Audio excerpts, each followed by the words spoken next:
The afternoon sun was beating down on the city pavement, creating a heat that rose off the concrete in shimmering waves. Inside the small diner, however, the air was cool and smelled strongly of fresh coffee and frying bacon. It was a simple place with a checkered floor and stools that spun around, worn smooth by years of people sitting and waiting for their meals. The windows were large and let in a bright, almost blinding light that made the dust motes dancing in the air look like tiny stars. Keanu sat in a booth at the very back of the room. He had chosen this spot specifically because it was tucked away in a shadowed corner, far from the main entrance and the big glass windows. He was wearing a loose-fitting hoodie and a baseball cap pulled down low over his forehead. To anyone glancing over, he just looked like another tired guy trying to get some lunch in the middle of a busy week. That was exactly what he wanted. He wasn't there to be a movie star or to sign autographs. He was just there to eat. On the table in front of him sat a plate of scrambled eggs and 2 slices of buttered toast. It was a simple meal, nothing fancy, but it was exactly what he craved. He picked up his fork and took a bite, the eggs soft and warm. He chewed slowly, letting his shoulders drop as he began to relax. For a while, he just focused on the food and the quiet rhythm of the diner. Around him, the lunch rush was starting to wind down. The loud clatter of dishes and the shouting of orders from the kitchen were beginning to fade into a softer background hum. He watched the people in the other booths for a moment. There was an older couple in the corner sharing a milkshake, speaking in whispers. Near the window, a businessman was typing furiously on his laptop, looking stressed. Keanu liked observing life like this. It felt grounding. It reminded him that despite his unusual job, he was just part of this big, messy human experience. He took a sip of black coffee from a thick white ceramic mug. It was bitter and hot, waking him up a little more. His eyes drifted over to the service station near the kitchen, a small area where the waitresses and waiters would restock cutlery and grab napkins. A young woman was working there. Her name tag, barely visible from this distance, identified her as Lisa. She looked to be in her early 20s, with her hair pulled back in a tight ponytail. She moved with a frantic kind of energy, wiping down the counter and stacking cups, but there was something heavy about her movements. It wasn't just physical tiredness. It looked like the weight of the world was pressing down on her shoulders. Keanu watched her for a second, noticing that she kept wiping the same spot on the counter over and over again, even though it was already clean. She looked up briefly, and even from across the room, he could see the redness around her eyes. She looked like she had been crying, or maybe she was trying very hard not to. She took a deep breath, smoothing down her apron, before pasting a smile on her face that didn't quite reach her eyes. She grabbed a pitcher of water and headed out toward the tables. He turned his attention back to his own plate, cutting into his toast. He felt a small pang of sympathy for her. Everyone had bad days, and working in the service industry meant you had to hide those bad days behind a smile while you served food to strangers. He knew how hard that could be. He took another bite of his eggs, the taste comforting, but his mind kept drifting back to the look on the young woman's face. There was a specific kind of sadness there that stuck with him, a look of pure exhaustion that went beyond just needing a nap. The diner grew quieter. The businessman with the laptop packed up and left, and the older couple paid their bill. The sounds of traffic outside floated in through the glass, the whoosh of cars passing by and the distant sound of sirens. But inside it was peaceful. Keanu was enjoying the solitude. He wasn't in a hurry. He took his time, savoring the quiet moment away from the noise of his life. Then the atmosphere shifted slightly. The girl, Lisa, had returned to the service station. A man in a button-down shirt, who Keanu assumed was the manager, walked over to her. He didn't look angry, but he looked serious. He held a clipboard in his hand and was pointing at a schedule on the wall. Keanu tried to ignore them, to respect their privacy, but the acoustics in the diner were strange, and their voices carried clearly across the empty space between the booths. At first, it was just mumbled noise. He heard words like shift and section. He focused back on his coffee, lifting the mug to his lips. But then the girl's voice changed. It cracked, high and thin, breaking through the low hum of the refrigerator. "I'm so sorry," she said, her voice trembling so much it was hard to understand her. "I know I've been slow today." "I'm trying so hard, I really am." Keanu paused. The mug was halfway to his mouth, but he stopped drinking. He kept his head down, looking at the table, but his ears were locked on the conversation. He could hear the thick tears in her throat. "It's okay, Lisa," the manager said, his voice gentler now. "Nobody is complaining. I just need to know if you can stay for the dinner shift or not." "We're short-staffed." There was a long silence. The only sound was the hum of the freezer. Keanu picked up his fork again, but he didn't eat. He could feel the tension radiating from that small corner of the room. It was a heavy, suffocating feeling. I can't," Lisa whispered. It wasn't a confident refusal. It sounded like a confession.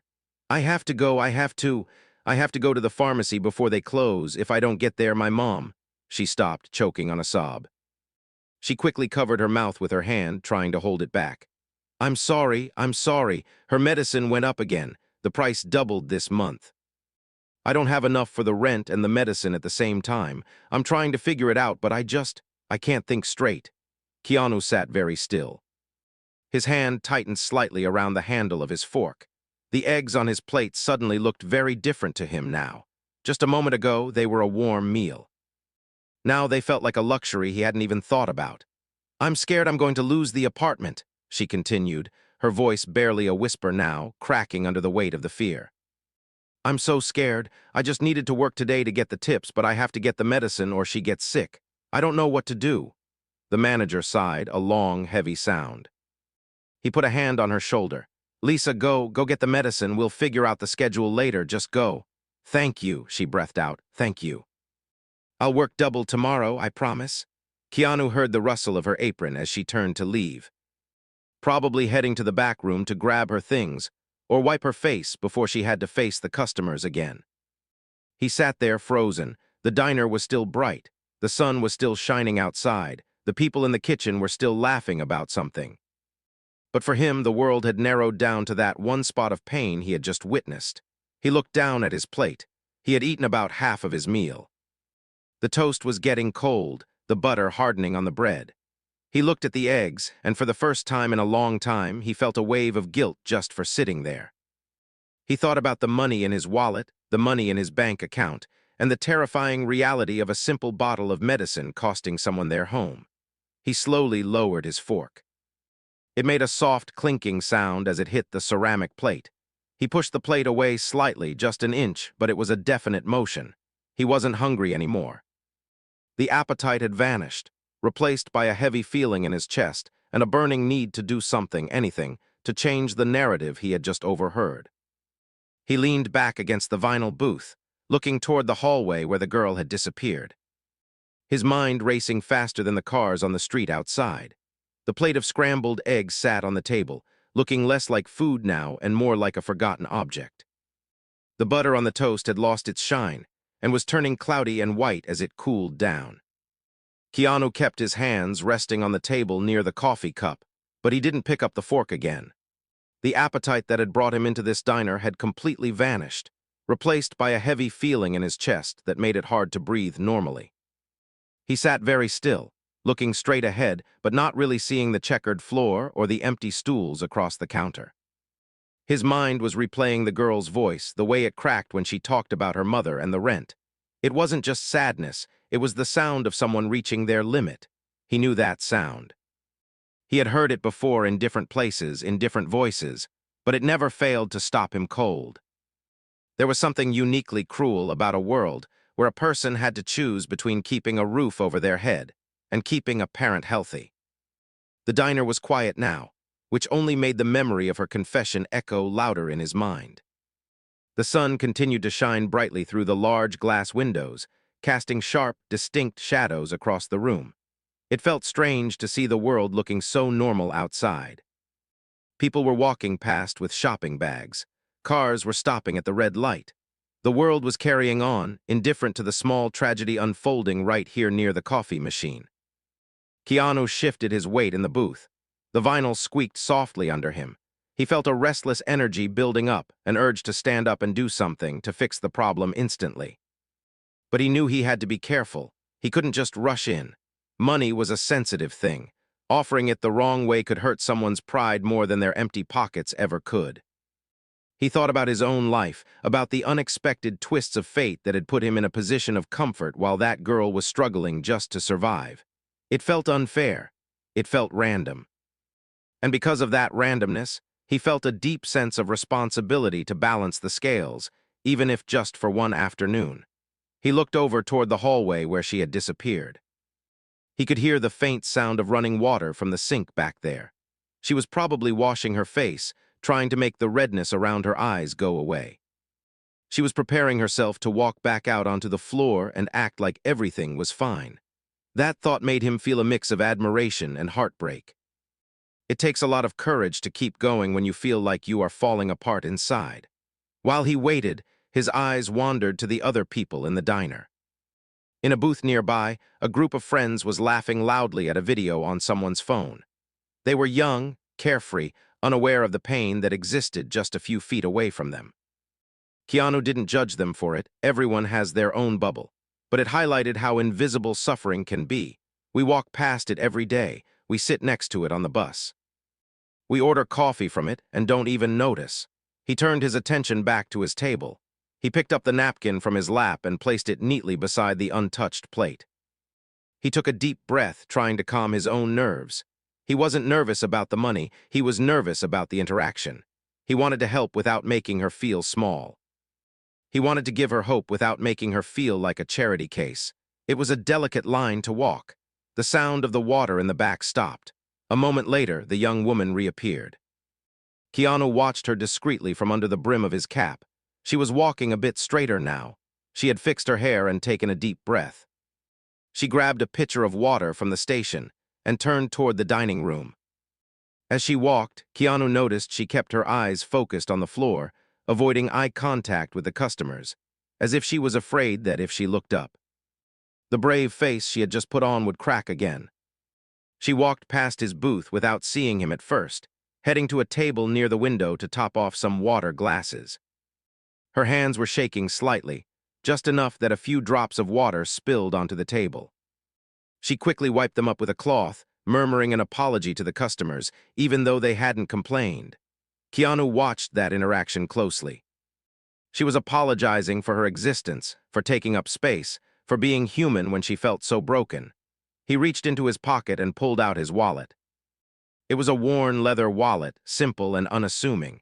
He opened it and took out a stack of bills. He looked at them for a second, thinking about the math. He knew what rent cost in the city. He knew what expensive medicine could cost. He peeled off several bills, folding them together. He didn't count them in front of everyone. He just kept them hidden in his large hand. The girl finished at the window table and turned around. This time, her eyes swept across the back of the room and landed on his booth. She realized she hadn't checked on him in a while. She straightened her apron again, forcing that smile onto her face, the mask she wore to get through the shift. She started walking toward him. Keanu felt a knot of tension in his stomach. This was the moment. He knew he had to be quick and smooth. He didn't want a conversation. He didn't want her to thank him profusely or cry. He just wanted to leave the gift and let her deal with it when he was gone. He didn't want the gratitude. He just wanted the result. He slid out of the leather folder the check had come in. It was black and sleek. He placed the folded bills inside, covering the small receipt completely. He held the folder closed with his fingers, his heart beating a little faster than usual. It wasn't about the fame or the attention. In fact, he dreaded the idea that someone might pull out a phone and record this. He just wanted to be a human being helping another human being. The girl arrived at the side of his table. "Hi there," she said, her voice sounding slightly raspy but steady. "Can I get you anything else?" "Maybe a box for the food?" She looked down at his plate, seeing the half-eaten eggs and the cold toast. "Did the food not taste okay? I can get the cook to make you something fresh if you'd like." Keanu looked up at her. He saw the fatigue etched into the corners of her eyes. He saw the fear hiding behind her polite customer service voice. He didn't look away. He didn't look at his phone or out the window. He looked right at her, making sure she felt seen, not looked through. "The food was great, really," he said softly. His voice was calm and low, a stark contrast to the chaotic thoughts racing through his head. "I just ate too much earlier. I'm full." He paused for a second, his grip tightening on the check folder. He needed to choose his next words carefully. He didn't want to lie, but he didn't want to embarrass her either. He decided he wouldn't mention the money. He wouldn't say, "I heard you." That would make her feel exposed. He would just be a customer who was incredibly generous. "I'm ready for the check," he said, sliding the folder toward her. "Of course," she said, reaching out to take it. "I'll be right back with that." Her fingers brushed against the folder. She didn't know what was inside. She had no idea that her shift was about to change from one of the worst days of her life to one she would never forget.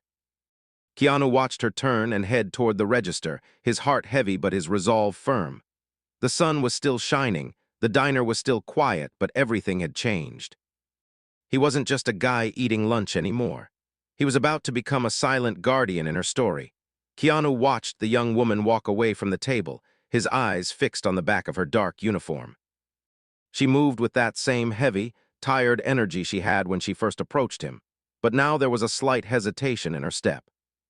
Perhaps relieved that he hadn't complained about the cold food or the delay in service. She held the black folder loosely in one hand, carrying it as if it were just another receipt to be processed. She had no idea that she was holding a solution to the problem that had been crushing her spirit all day. He stayed in his seat for a moment longer, taking a slow, deliberate breath. The air in the diner felt different now. It felt charged, like the quiet moment right before a storm, except there wasn't a cloud in the sky outside. The sun was still blasting through the windows, illuminating the dust motes floating in the air and making the chrome fixtures on the counters shine brightly. He listened to the sounds around him, the steady hum of the large ice machine in the corner, the low murmur of conversation from the kitchen staff, and the squeak of the waitress's sneakers on the linoleum floor as she reached the register. She placed the folder on the counter and stood in front of the computer screen. Keanu saw her reach for a pen, probably to write down a total or to close out the ticket. He held his breath. This was the moment. His heart was beating a steady rhythm, not from nerves, but from anticipation. He wanted to see the moment the weight lifted off her shoulders. Her hand opened the folder. At first, she just stared down, her body perfectly still. Then, she stopped moving entirely.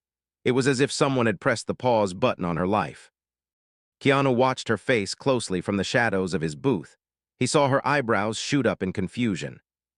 She probably thought he had left a $10 or a $20 bill by mistake, or maybe she thought he hadn't realized he left 100. She reached in with 2 fingers to pull the bills out, expecting just a simple tip. As she unfolded the thick stack of money, her hand began to tremble. It wasn't a small tremor. It was a visible shake that traveled all the way up her arm to her shoulder. She separated the bills, counting them once, then again, her fingers moving frantically. The color drained from her face, only to rush back a moment later in a flush of deep red. She looked up from the register, her eyes wide and wet, scanning the room wildly to find the person in the corner booth. Keanu didn't look away.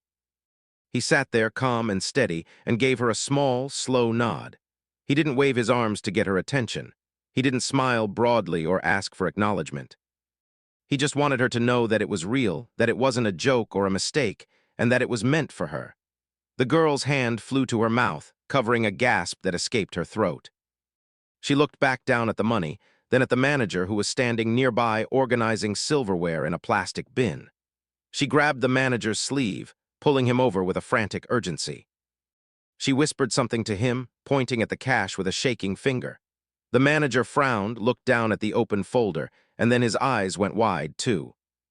He looked over at Keanu with a look of pure disbelief, his mouth hanging open slightly. Keanu knew it was time to go. He had done what he came to do. He didn't want the scene to turn into a spectacle. He didn't want the staff to gather around and clap, and he certainly didn't want anyone to pull out a phone and start recording. That wasn't the point. The point was the money, and the relief, and the fact that for one night she wouldn't have to choose between keeping her apartment and buying her mother's medicine. He stood up slowly, sliding out of the booth. The vinyl made that soft, sticking sound again as he moved, a quiet noise in the now silent room. He picked up his sunglasses from the table and slid them onto his face. It was a small barrier, a way to hide his eyes and signal that he was exiting the scene. He straightened his jacket, checking the pockets to make sure he hadn't left anything behind. The only thing he was leaving was the life-changing tip on the counter. He began to walk toward the exit. As he passed the service station, he could hear the girl sobbing quietly, a sound of pure, uncontrollable release. It wasn't the crying of sadness or grief. It was the crying of a weight being lifted. It was the sound of a rope that had been pulling her down suddenly being cut. The manager was patting her on the back, looking over at Keanu with a nod of deep respect that Keanu caught in his peripheral vision. Keanu kept walking. He pushed his hands deep into his pockets and kept his head down. He felt light. The heavy, suffocating feeling he had felt when listening to her confession earlier was gone, replaced by a warm, buzzing sensation in his chest. It was a quiet joy. It felt better than any movie premiere, any applause from a crowd, or any award he had ever received. This was real life. This actually mattered. He reached the front of the diner. The glass door had a metal handle that was cool to the touch. He pushed it open, and a small bell above the door gave a soft chime. The cool air from the street hit his face, mixing with the smell of exhaust fumes and hot asphalt. It wasn't a fresh mountain breeze, but to him it smelled like freedom. He stepped out onto the sidewalk. The city was loud and chaotic. A taxi honked its horn loudly somewhere down the block. A group of tourists walked by with a map, looking confused and hot. The world was still turning, just as it had been before he sat down to eat. The problems of the world were still there, but Keanu felt different. He walked with a bit of a spring in his step. He thought about the girl behind him, probably still holding that money, realizing she could go to the pharmacy right now. He thought about her mother getting the medicine she needed. It was a small ripple in a huge ocean, but it was a ripple of good. He didn't look back at the diner window. He didn't need to see her one last time. The image of her face when she first saw the money was burned into his mind. That shock, that dawning hope, that was his reward. It was a look he would cherish.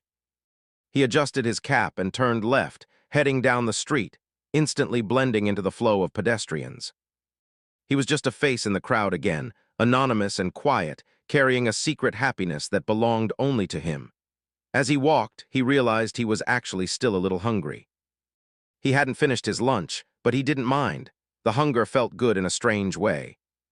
It reminded him that he was alive, and that sometimes giving something up, whether it's a meal or time or money, feeds the soul in a way that food never could. He took a deep breath of the city air and kept moving forward, disappearing into the bright afternoon sun, leaving a little bit of light behind him in that small diner. Back inside the diner, the air seemed to vibrate with a new kind of energy. The young woman stood behind the counter for a long moment, her fingers gripping the edge of the black register tray so tightly that her knuckles turned white. She was staring at the empty booth where the man in the baseball cap had been sitting just seconds ago. It looked just like it had before, worn vinyl, a napkin dispenser, a little bit of salt on the table, but it felt like the setting of a miracle. She slowly reached into her pocket and pulled out the folded bills, touching them as if to make sure they were solid and real. The paper was crisp and crinkled loudly in the quiet room. She looked at the manager who was standing next to her with his arms crossed, a look of stunned amazement on his face. He didn't say anything for a while. He just shook his head slowly, processing what had happened. Finally, he let out a long, low breath and reached out, squeezing her shoulder. It was a firm, grounding squeeze, the kind that tells you everything is going to be okay even when you don't believe it yet. "Go," he said softly, nodding toward the back exit. "Seriously, go. I'll cover your tables, just go." The girl didn't need to be told twice. She grabbed her canvas bag from under the counter, shoving the money deep into the inside zipper pocket where it would be safe. She felt a strange sensation in her chest, like a heavy stone that had been sitting there for months had suddenly dissolved into dust. She could breathe. For the first time in a long time, she could take a full breath without feeling like she was going to choke. She didn't run, but she walked with a frantic urgency toward the door, slipping out the side entrance and into the alleyway to avoid the customers. Meanwhile, a few blocks away, Keanu was moving at a steady pace. The city noise had returned to fill his ears, the honking of taxis, the distant wail of a siren, the shuffle of feet on the sidewalk. But these sounds didn't irritate him the way they usually might. Instead, they felt like the heartbeat of a living, breathing city. He kept his hands in his pockets, his head down, navigating the crowded sidewalk with an easy grace. He felt light. It was a physical sensation, almost like gravity had loosened its grip on him just a little bit. He thought about the girl's face when he nodded at her. He thought about the shock and the relief that had washed over her features. It occurred to him that in a world of billions of people, we are often invisible to one another. We pass by hundreds of strangers every day, seeing only the surface, the uniform, the hurried walk, the tired eyes. We rarely see the story underneath. Today, for just a moment, he had been lucky enough to see the story, and he had been in a position to help write a better ending for it. He stopped at a street corner, waiting for the traffic light to change. The sun was beginning its slow descent, casting long, golden shadows across the street. He watched a young mother struggling to fold up a stroller while holding a toddler's hand. Without thinking, he stepped over and wordlessly lifted the stroller, clicking it into its folded position for her. The mother looked up, surprised, and then flashed him a grateful smile. "Thank you so much," she said. Keanu smiled back, a small, genuine smile that crinkled the corners of his eyes. "No problem," he said. He walked away as the light turned green, feeling that same warmth in his chest that he had felt in the diner. It wasn't about the money. It was about the connection. It was about the realization that we are all just trying to get by, and sometimes the smallest gesture can act like a lifeline. As he walked, his mind drifted to his own life. He had known pain. He had known deep, aching loss. He knew what it felt like to want the world to stop spinning for a while so you could just catch your breath. He remembered the feeling of helplessness, of wanting to fix something but being unable to. Today, he hadn't been helpless. Today, he had been able to fix something, at least for one person. It felt like a way of honoring his own grief, turning it into something useful. It was like taking the scars of the past and using them to heal a wound in the present. He passed a convenience store and saw his reflection in the window. He looked like any other guy on the street.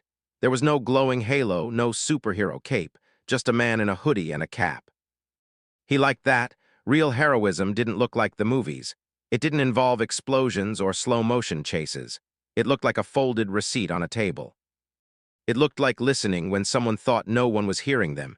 It looked like kindness when no one was watching. He thought about the girl at the pharmacy right now. He imagined her walking up to the counter, no longer afraid that her card would be declined. He imagined her buying the medicine, holding that small bottle in her hand like it was gold. He imagined her going home to her mother and being able to relax, really relax, for the first time in weeks. He didn't need to be there to see it. Knowing it was happening was enough. The city wind picked up, rustling the few trees that lined the street. Keanu turned the corner, heading toward a park. He felt a sense of clarity that he hadn't felt in days. The noise of his own worries, the scripts he needed to read, the interviews he needed to do, all of that seemed very small right now. The only thing that mattered was the fundamental truth of being human. We have to take care of each other. We have to look up from our phones and look into each other's eyes. He found an empty bench under a large oak tree and sat down for a moment. He watched a squirrel darting around the base of the tree, searching for an acorn. It was a simple, peaceful scene. He took a deep breath, inhaling the scent of grass and exhaust fumes, a smell that was uniquely city. He realized he was still a little hungry from missing most of his lunch, but he ignored it. It was a good hunger. It was a reminder that sometimes feeding your soul is more important than feeding your stomach. He sat there for a long time, just watching the world go by. People walked dogs, joggers ran past with headphones on, and cyclists whizzed by. Every single one of them had a story. Every single one of them had something they were worrying about or hoping for. He wished he could help them all. He knew he couldn't solve the world's problems with a handful of bills, but he realized something important as he sat there. You don't have to fix everything to make a difference. You just have to fix something for someone. The sun dipped lower, painting the sky in shades of orange and purple. Keanu stood up, brushing a few leaves off the back of his pants. He felt ready to go back to his life, to the demands and the noise. But he carried this secret peace with him, a quiet knowledge that he had done something real today. He adjusted his cap, looked both ways, and crossed the street, disappearing into the flow of the evening commute, just another person making his way home. But with a heart that was a little fuller than it was before. The pharmacy was only 4 blocks away, but for the young woman, it felt like the longest journey of her life. She walked fast, her sneakers hitting the pavement with a rhythmic slap, her heart hammering against her ribs like a trapped bird. The money was burning a hole in her pocket, heavy and real. She kept her hand clamped over it through the fabric of her canvas bag, terrified that somehow it might vanish or fall out. The city streets were crowded with people rushing home from work, but she felt like she was moving in a different dimension, separated from them by a bubble of frantic hope. She burst through the glass doors of the drugstore, the cool air washing over her sweaty face. The smell of antiseptic and powdered soap filled her nose. There was a line at the counter, 3 people deep. She wanted to scream at them to move, to hurry, but she forced herself to stand still, bouncing on the balls of her feet. She looked at the clock on the wall. The minutes were ticking away. If the pharmacist decided to close early or if the computer system went down, she didn't know what she would do. The fear was still there, clinging to her like a second skin, whispering that something would still go wrong. Finally, she was at the front.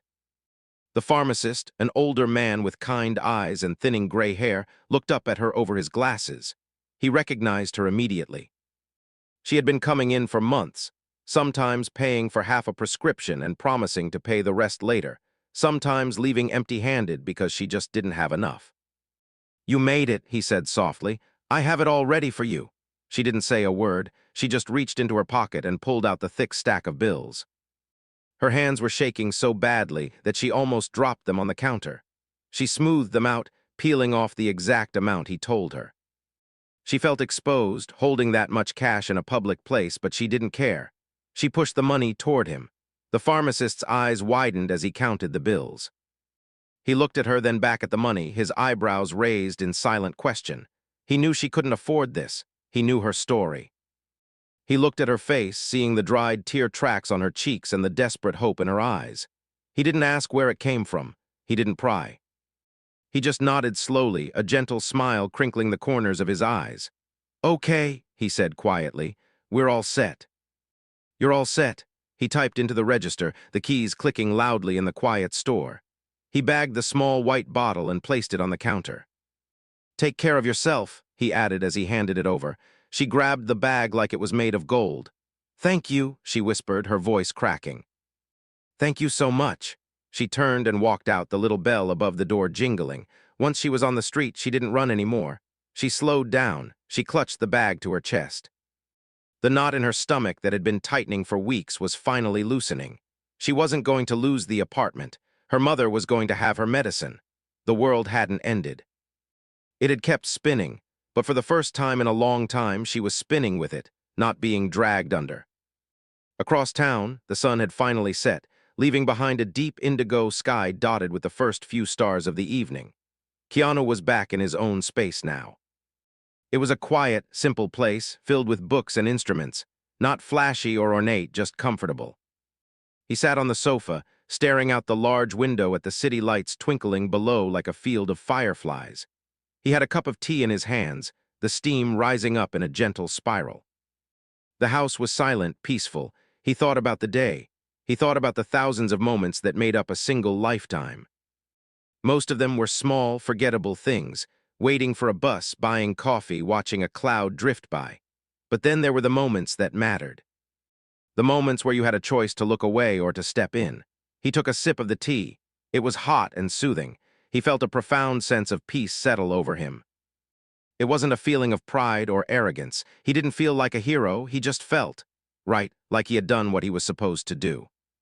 He thought about the girl, hoping she was at the pharmacy by now, hoping the fear was gone. He realized that in helping her, he had helped himself. He had chased away his own loneliness for a little while. He stood up and walked over to a small guitar stand in the corner. He picked up an acoustic guitar, his fingers finding the strings automatically. He didn't play a song, he just strummed a few chords, letting the wood vibrate against his chest.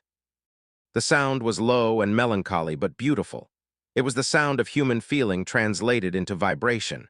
He thought about how easy it was to be kind. It really didn't take much. It didn't take a superhero suit or $1 million. It just took paying attention. It took noticing when someone was hurting. It took listening. Today it took a plate of cold eggs and a stack of bills.